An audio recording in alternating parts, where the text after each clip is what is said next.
Hi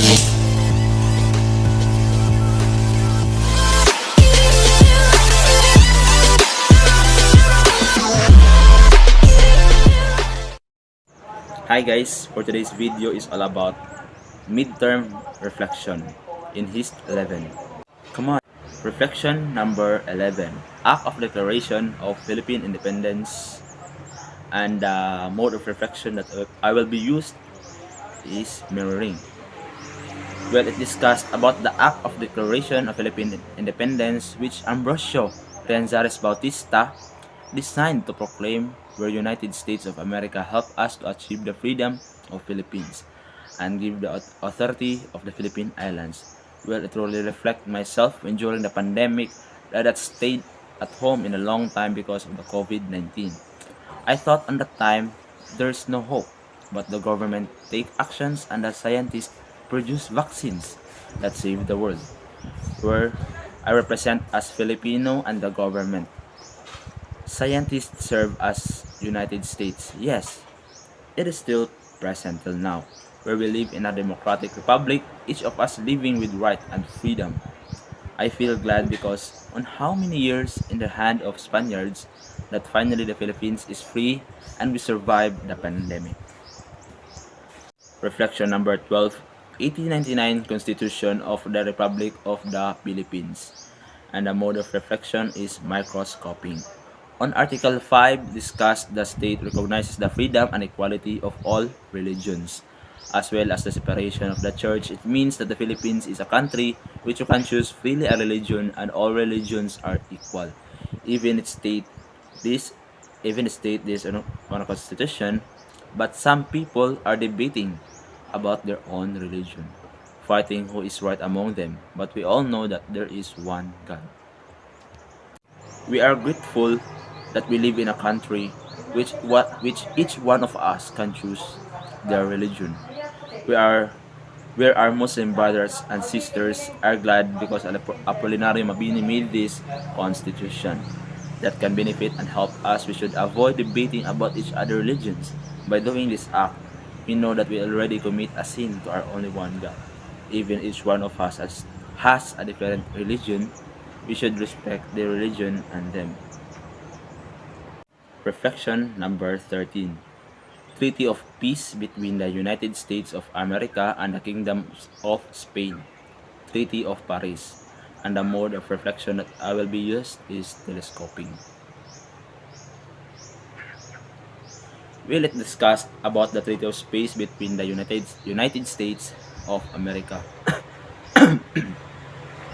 and the Kingdom of Spain, or Treaty of Paris, which some countries colonized by Spain and United States of America were ceded by each other, and also a country that has been colonized by Spain will ceded its sovereignty and shall be secured in the free exercise for their religion. It means that this treaty will free all the countries that had been colonized and also to stop the war between Spain and United States of America, where both countries agreed on a treaty. This issue connected to the war of Russia against Ukraine, where Russia want to colonize the Ukraine. In this war, among both countries, many soldiers and innocent people had died. This issue affected me as a student, and also that innocent people had died. And also, this issue affected me as a student and also the driver because of this war that affected the sudden increase of gas price, which our major supplier of gas is Russia. As a student going school activity that involves riding in a transportation vehicle that affect also the fare. This issue affects jeepney driver and tricycle driver. Reflection number 14. Jose Rizal's retraction controversy. And the mode of reflection that I will be used is mirroring. Where in this document, it discussed about Jose Rizal retraction, with Rizal retract his own words. Publications, it said he's the son of the Catholic Church. Also, on that letter said, which he ordered to repair the scandals his act have caused. It will reflect myself that I have done something in the past where I hurt someone with my words. but I retract those words that hurt his or her feelings and apologize. It is present until now. Sometimes I can hurt someone, but I apologize immediately and learn from my mistakes. I felt discouraged because someone like Jose Rizal would retract his words. It looked like Jose Rizal has no dignity with his words. Also, I felt guilty because I hurt someone with my words, but I learned from my mistake and retract my word in a positive way. Reflection number 15, Convention between the United States of America and the Great Britain delimiting the boundary between the Philippine archipelago and the state of Borneo, 1930. And the mode of reflection that will be used is telescoping. Well, it is a convention between the United States of America and Great Britain, which this time the Philippine archipelago is acquired by the United States of America and the state of Borneo is under by the British protection. In this convention, it discussed about the boundary of Philippines between the state of Borneo. This issue is the same in the West Philippine Sea, which is the Philippines and China have been a long-standing maritime dispute as Beijing claims almost the entirety of the South China Sea. The Philippines scored a victory against China in the Permanent Court of Arbitration in the Netherlands in 2016. Of course, this issue affects me because Philippines is our country that I have treasured and loved. Reflection number 16, Topic 5, President Emilio Aguinaldo, Declaration of War on the United States, Malolos, Bulacan on February 4, 1899, and the mode of reflection that will be used is mirroring. In this document discussed about Aguinaldo's declaration of war against the United States of America. That American forces attacked the camp of San Juan del Monte, causing the losses of Filipino soldiers, which in this case Aguinaldo declared war to United States. Where to reflect myself that sometimes I make sudden decisions like Aguinaldo, sudden decisions that can cause conflict to myself and others. It has been present making decisions without thinking of what would be the effect to myself and others. But I'm still working on my attitude that it wouldn't go too far. I felt guilt making sudden decisions, still figuring and hoping for change.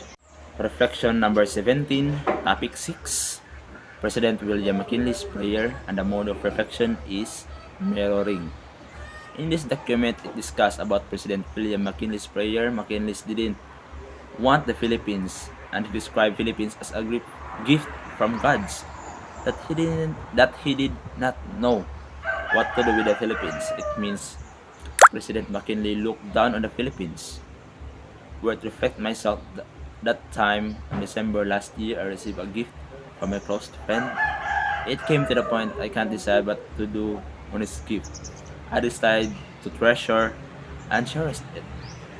Well, it is not present cause I've changed and become more matured, and which I learned to be contented.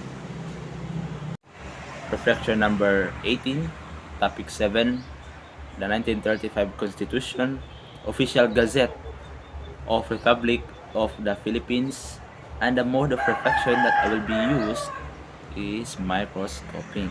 On Article 3, Bill of Rights, Section number 1, number 13, said that no involuntary servitude in any form shall exist except as a punishment for crime whereof the party shall have been duly convicted.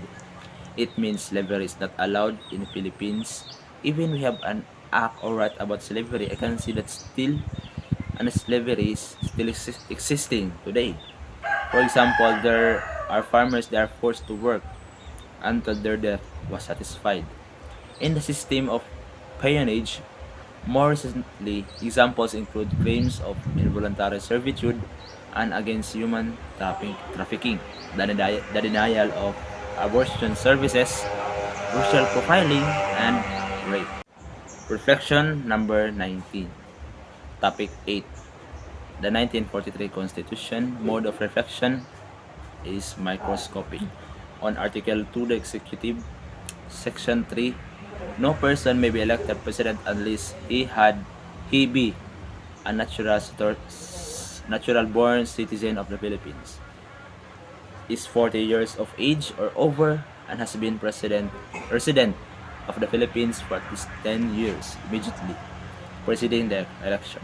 Some of those who runs the president of the Philippines, which they are not qualified because they are not a citizen or naturalized, and they are young, doesn't match the qualification.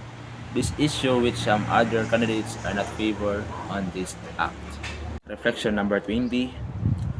The topic is all about evolution of Filipino nationalism 1809 to 1912, and the mode of reflection is mirroring, where in this document is where this topic it came from the supplemental materials from Prof. R.E. Dalagan, where it discussed about evolution of Filipino nationalism, which there is a general framework for the study of Philippine society and culture.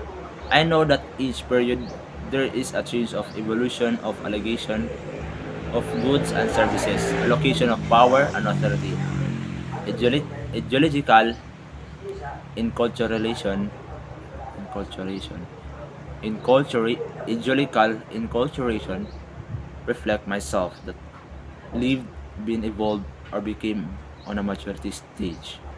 Know that each of us evolve or change because this is the truth about humanity. It is present which I learned. I feel glad that I become more matured.